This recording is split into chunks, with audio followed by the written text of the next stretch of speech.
मंत्री रेखा गुप्ता जी, दिल्ली के lieutenant governor Vinay Saxena ji, केंद्रीय मंत्रिमंडल में मेरे सहयोगी मनोहर लाल जी, हर्ष मल्होत्रा जी, तोखन साहू जी, प्रदेश सरकार के सभी मंत्री, सभी माननीय सांसद, माननीय विधायकगण और दिल्ली के मेरे प्यारे भाइयों और बहनों, आज हम सब दिल्ली में विकास को नई गति देने के लिए यहां इकट्ठे हुए हैं।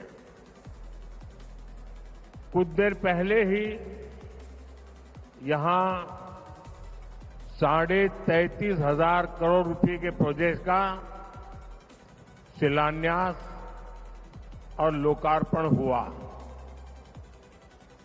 मेट्रो के विस्तार से लेकर हजारों सरकारी कर्मचारियों के आवासों तक देश की राजधानी में सुविधाओं का लगातार मजबूत विस्तार हो रहा है, एक नई मजबूती दी जा रही है। दिल्ली के आप लोगों ने एक साल पहले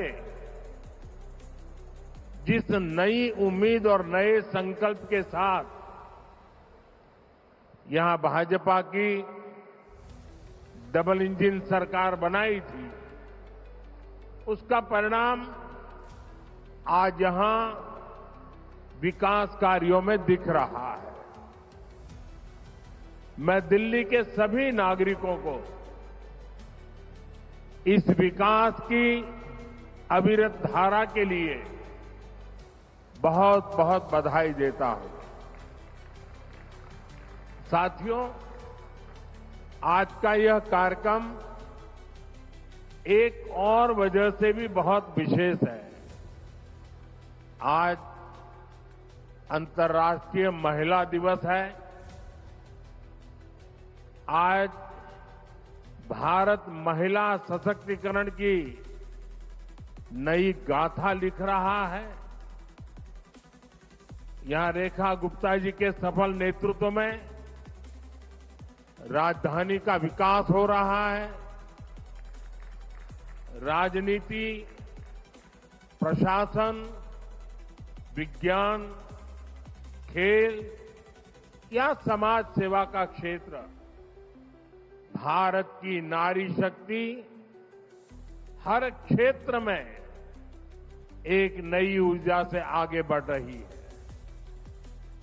मैं पूरे देश की नारी शक्ति को आज महिला दिवस पर हृदय से बहुत बहुत बधाई देता हूं और राष्ट्र के विकास में उनके असीमित योगदान के लिए ऋण स्वीकार करता हूं और उन्हें अनेक अनेक शुभकामनाएं देता हूं ताकि वो समाज और राष्ट्र को निरंतर मजबूती देती रहे, राष्ट्र को निरंतर प्रगति की राह पर ले जाने में नई ऊर्जा देती रहे।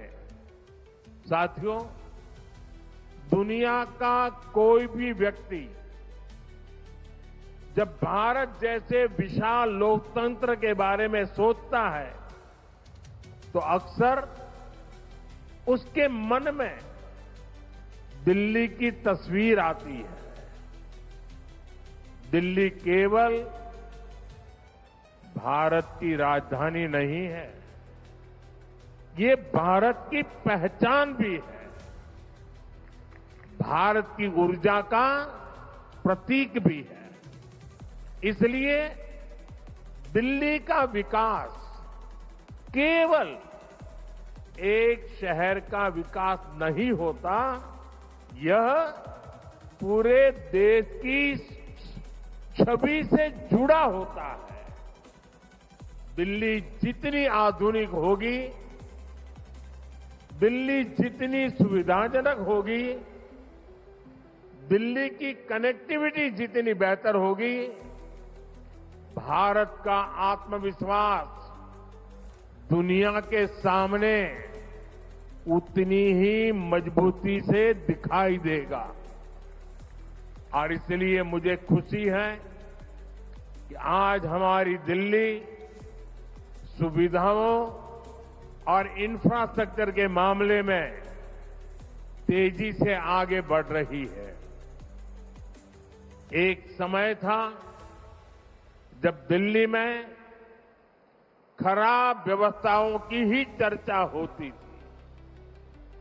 शहर के एक हिस्से से दूसरे हिस्से तक पहुंचने में कई कई घंटे लगते थे। बस स्टैंड्स पर बसों और ऑटो के इंतजार में माताओं बहनों का समय बर्बाद होता था। लेकिन आज दिल्ली की तस्वीर बदल रही है। कुछ ही दिन पहले दिल्ली नमो भारत जैसी तेज ट्रेन के जरिए मेरठ से जुड़ी है। इससे दिल्ली और पश्चिमी उत्तर प्रदेश के बीच यात्रा और आसान हो गई है। और आज मेट्रो फेज 4 के शुरू होने के साथ दिल्ली मेट्रो का नेटवर्क 375 किलोमीटर से भी आगे पहुंच गया है।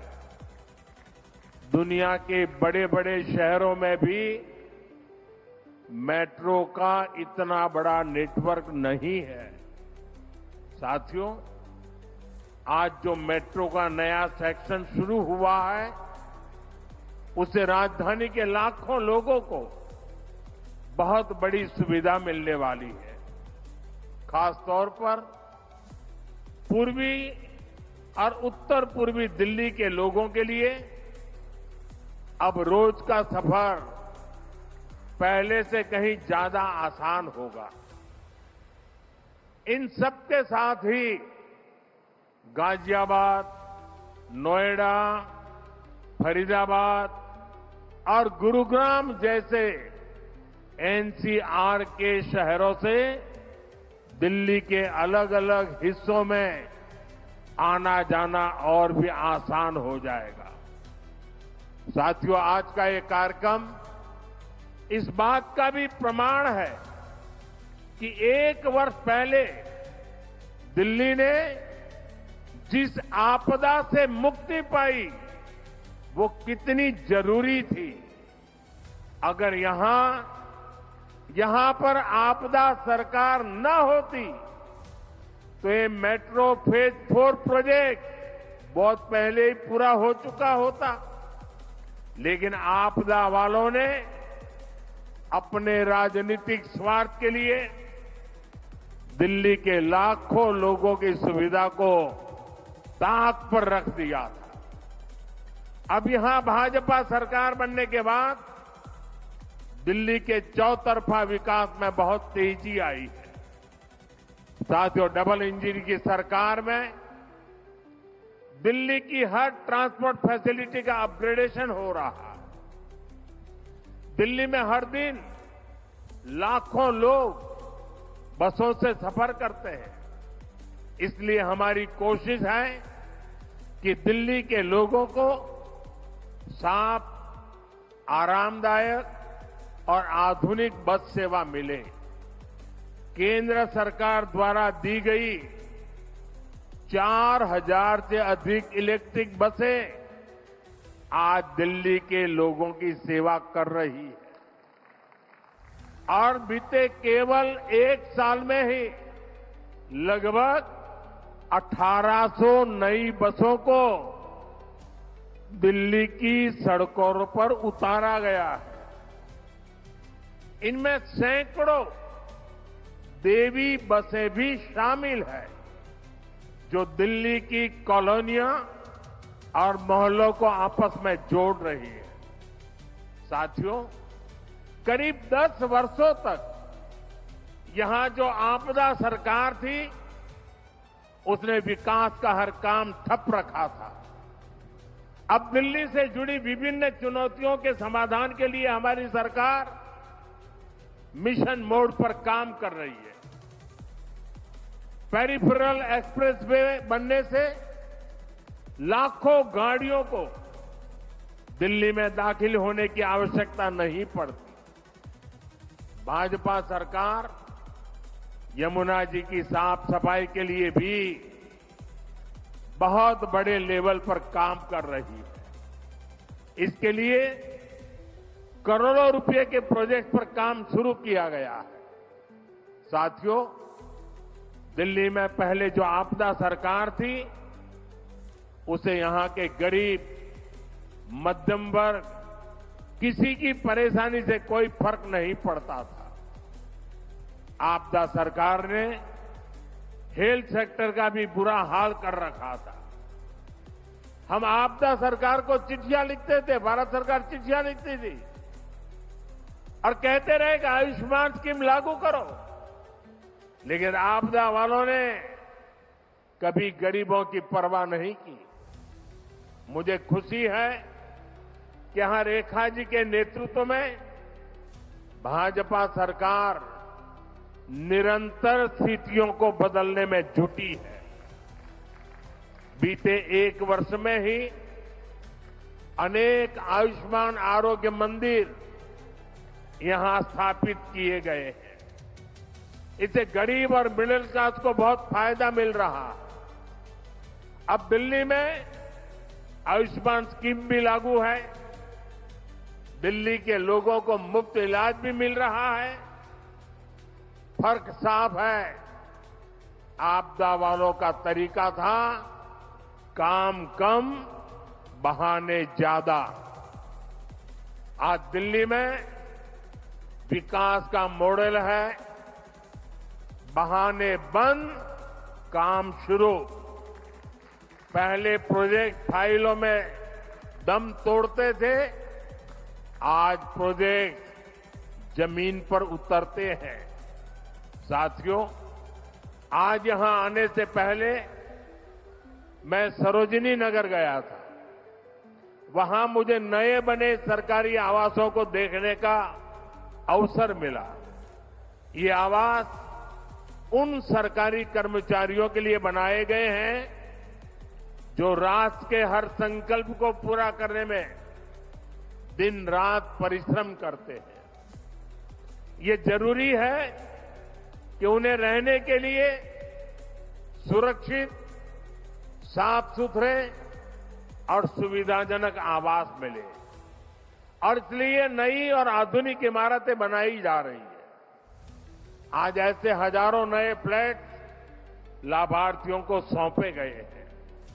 मुझे विश्वास है कि नए आवास हमारे कर्मयोगियों और उनके परिवार के जीवन में नई खुशियां और नई उम्मीद लेकर आएगी। साथियों, आज देश में जहां भी बीजेपी की सरकार है, हर राज्य में, हर गांव, हर शहर में लोगों को किसी न किसी योजना का लाभ जरूर मिल रहा है। हमारे जो गरीब परिवार हैं, जो माताएं बहनें हैं, जो मजदूर और किसान हैं, जो छोटी मोटी नौकरी करने वाले मेरे भाई बहन हैं, सरकार उन सब के लिए कुछ न कुछ जरूर कर रही है। मैं आपको हमारे रेहड़ी पटरी पर काम करने वाले साथियों का उदाहरण बताता हूं। इनका हमारे रोजमर्रा के जीवन में कितना महत्व है, ये हमने कोरोना काल के दौरान अनुभव किया है।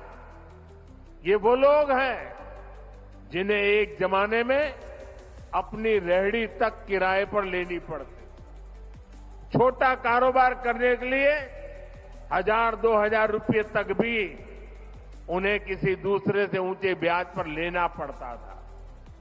लेकिन हमारी सरकार ने इन साथियों का दर्द समझा और उन्हें बैंकिंग सिस्टम से जोड़ा। आज प्रधानमंत्री स्वनिधि योजना के माध्यम से ऐसे लाभार्थियों को अपने काम के लिए आसान लोन मिलने लगा है। दिल्ली में भी रेहड़ी पटरी पर काम करने वाले करीब 2 लाख साथियों को इस योजना से करीब 350 करोड़ रुपए की मदद मिली है। साथियों, मुझे अभी इन रेहड़ी पटरी वाली कुछ बहनों के साथ संवाद करने का अवसर मिला। वो किस प्रकार से सफलतापूर्वक आगे बढ़ रही है, उसका विस्तार सुन के बड़ा मन गर्व से भर गया। साथियों, इसी दिल्ली में कभी डेबिट और क्रेडिट कार्ड केवल अमीर लोगों के पास होते थे, लेकिन आज स्थिति बदल रही है। आज रेहड़ी और ठेले पर काम करने वाले साथियों के पास भी क्रेडिट कार्ड की सुविधा पहुंच रही है। सरकार ने रेहड़ी पटरी वाले साथियों के लिए स्वनिधि क्रेडिट कार्ड देने का अभियान चलाया है।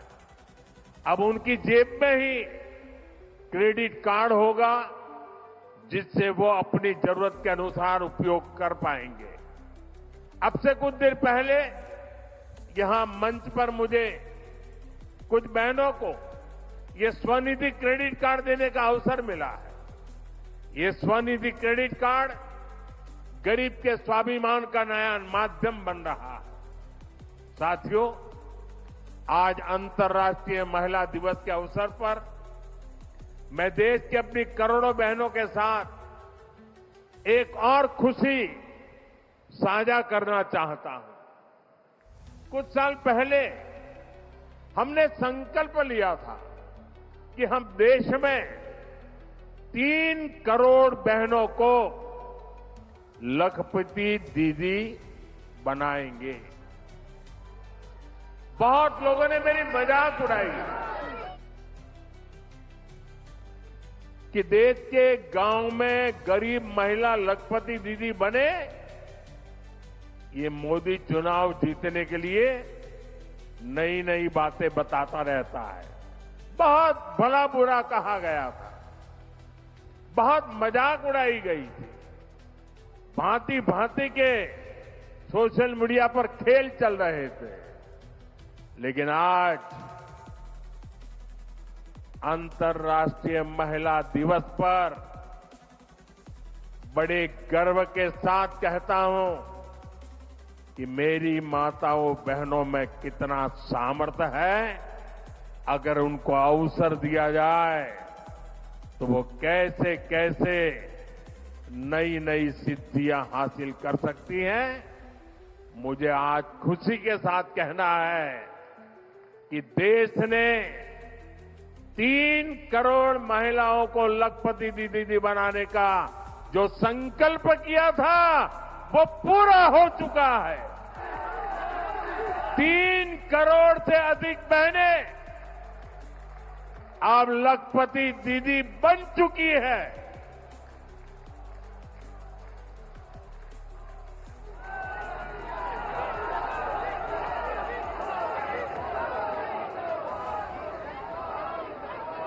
साथियों, दशकों से गांवों में हमारी बहनों के पास हुनर भी था, मेहनत भी थी, लेकिन उन्हें पूंजी और अवसर नहीं मिलते थे। और इसलिए हमने इन बहनों को सेल्फ हेल्प ग्रुप से जोड़ा, बैंकों से जोड़ा, उन्हें नई ट्रेनिंग, नए अवसर और बाजार के जोड़ने का काम किया। आज देश में 10 करोड़ से अधिक बहनें ऐसे समूहों से जुड़ी हैं। इन सेल्फ हेल्प ग्रुप को लाखों करोड़ रुपए की आर्थिक मदद मिली है। इसका परिणाम यह है कि आज गांवों की नारी शक्ति आत्मनिर्भर बन रही है, अपने परिवार की आय बढ़ा रही है और लखपति दीदी बनकर ग्रामीण अर्थव्यवस्था को भी बहुत मजबूत कर रही है। साथियों, हमारी बहनों की इसी सफलता ने हमें एक नया संकल्प लेने की प्रेरणा दी है। 3 लाख करोड़ लखपति दीदी, ये असंभव लगता था, लेकिन साकार कर दिया। अब सरकार ने तय किया है कि देश में 3 करोड़ लखपति दीदी और नई 3 करोड़ जोड़ दी जाएगी, यानी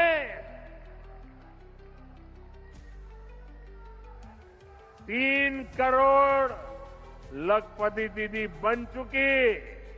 आज हम संकल्प ले रहे हैं 3 करोड़ और दीदी लखपति दीदी बनेगी। मुझे पूरा विश्वास है कि देश की नारी शक्ति के आशीर्वाद से यह संकल्प भी जरूर पूरा होगा। भाइयों और बहनों, आज जब देश अपनी माताओं, बहनों, बेटियों की सिद्धियों का गौरव गान कर रहा है, तब मैं दिल्ली वालों के साथ, देशवासियों के साथ एक पीड़ा भी साझा करना चाहता हूं।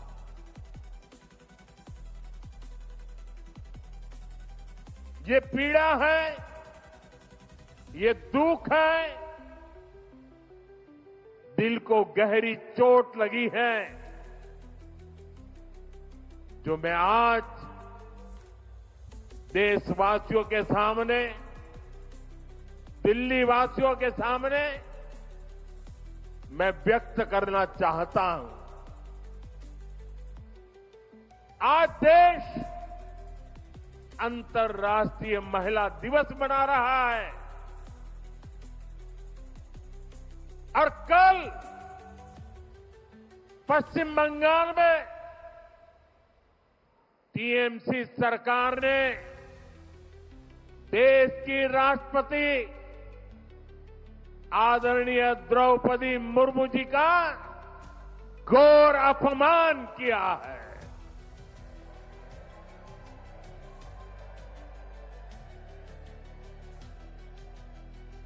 द्रौपदी मुर्मू जी संथाल आदिवासी परंपरा के बहुत बड़े उत्सव में शामिल होने के लिए बंगाल गई थी, लेकिन राष्ट्रपति जी और उस कार्यक्रम का, आदिवासियों के उस महत्वपूर्ण कार्यक्रम का, आदिवासियों का गौरव करने के बजाय टीएमसी ने आदिवासियों के संथाल लोगों के ये अत्यंत पवित्र और महत्वपूर्ण कार्यक्रम का बहिष्कार किया और राष्ट्रपति का बहिष्कार किया। वो स्वयं आदिवासी समाज से आती है। संथाल आदिवासी समाज के विकास के लिए उन्होंने चिंता की है। टीएमसी सरकार ने उस कार्यक्रम को बद इंतजामी के हवाले कर दिया है। साथियों, ये राष्ट्रपति जी के अपमान के साथ साथ देश के संविधान का भी अपमान है, देश के संविधान के स्पिरिट का भी अपमान है, लोकतंत्र की महान परंपरा का भी अपमान है। जिन्होंने जीवन के संघर्ष से तपकर ऊंचाइयां हासिल की हैं, ऐसी हर बहन बेटी, ये उसका भी अपमान है।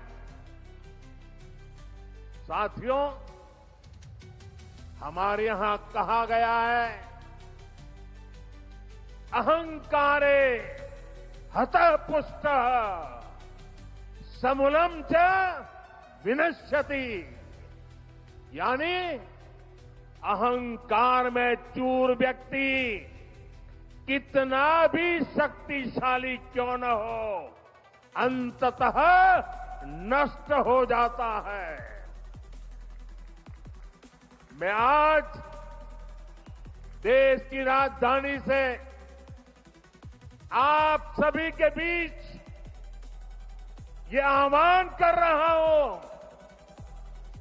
कि एक आदिवासी राष्ट्रपति का गौर अपमान करने वाली टीएमसी की एक गंदी राजनीति और सत्ता का अहंकार बहुत ही जल्द चूर चूर होकर रहेगा।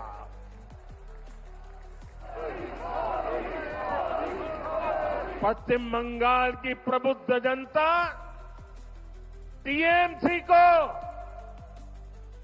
एक नारी के अपमान के लिए, एक आदिवासी के अपमान के लिए और देश के महामना राष्ट्रपति के अपमान के लिए कभी भी माफ नहीं करेगा। देश भी कभी माफ नहीं करेगा। देश का आदिवासी समाज भी कभी माफ नहीं करेगा। देश की नारी शक्ति की कभी माफ नहीं करेगी। साथियों, हमारी संस्कृति हमें हर वर्ग का, हर विचार का सम्मान करना सिखाती है। हमारी संस्कृति हमें अपनी विरासत पर गर्व करना भी सिखाती है। इसी प्रेरणा से आज हम दिल्ली की विरासत के संरक्षण का काम भी कर रहे हैं। बीते वर्षों में केंद्र की भाजपा सरकार ने विकास भी और विरासत भी इस मंत्र के साथ दिल्ली के अनेक ऐतिहासिक जगहों को और बेहतर करने का काम शुरू किया है। दिल्ली में अनेक नए स्थल भी बनाए गए। देश के लिए अपने प्राण न्योछावर करने वाले वीरों के सम्मान में नेशनल वॉर मेमोरियल बनाया गया है। नया संसद भवन, कर्तव्य पथ, कर्तव्य भवन और सेवा तीर्थ, ये सभी 21वीं सदी के भारत की नई सोच को दिखाते हैं। अभी कुछ दिन पहले ही भारत मंडपम में ऐतिहासिक ग्लोबल एआई समिट हुई। भारत मंडपम और यशोभूमि जैसे स्थान दुनिया को भारत की संस्कृति, भारत के व्यापार और भारत की क्षमता से परिचित कराने का बड़ा माध्यम बन चुके हैं। प्रधानमंत्री संग्रहालय और युगे युगिन भारत संग्रहालय जैसे नए म्यूजियम भी दिल्ली की पहचान को और मजबूत करने जा रहे हैं। साथियों, दिल्ली भारत की ऐतिहासिक यात्रा का शहर है और आज यही दिल्ली देश के एक नए दौर की साक्षी बन रही है। ये नए भारत के आत्मविश्वास का दौर है। भारत का यही आत्मविश्वास अब हमें विकसित भविष्य की तरफ ले जाएगा। इसलिए हम सभी को मिलकर अपने हर संकल्प की सिद्धि के लिए काम करते रहना है। मुझे विश्वास है रेखा गुप्ता जी और उनकी पूरी टीम के नेतृत्व में दिल्ली में विकास का हर काम और अधिक गति पकड़ेगा। दिल्ली के हर परिवार का जीवन बेहतर होगा, सुखी होगा, समृद्ध होगा।